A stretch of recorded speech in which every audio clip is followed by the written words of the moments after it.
today's the first time I actually took a look at kind of what the little charred remains that are here. This is where Gwen O'Mahony parked her car Tuesday night on Dufferin Crescent in Nanaimo. A police officer called her several hours later to tell her fire had scorched the Fiat 500. It was absolutely shocking. I don't even remember hearing the fire truck. Around 9:30, a passerby called 911 to report the fire. Nanaimo Fire Rescue responded and put it out. So police arrived and could see that the back tire and the back passenger door were damaged, but there was no other damage to any of the cars, and so it's being treated as a suspicious occurrence.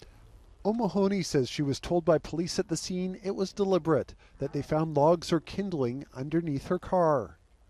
I walked over to the police officer, the RCMP officer. There's some people standing around. There's a tow truck driver there.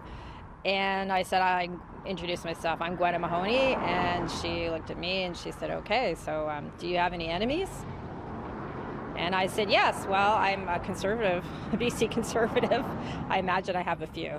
Do you want to buy? O'Mahony was formerly an NDP MLA on the mainland before switching parties and running a high-profile campaign for the BC Conservatives in the last election in Nanaimo Lanceville, and she's remained active. This interview with another news outlet about arsons at churches in recent years was published 2 days before the car fire. Our federal and our provincial governments have actually been fairly silent and almost wanting to hold back on actually calling it, what it is, which is actually an anti-Christian hate crime.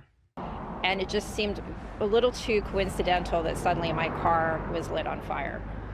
Nanaimo RCMP says intentionally set car fires in the city are extremely rare. The last one dates back not months, but years. And now police are asking for information to help solve this latest suspicious car fire.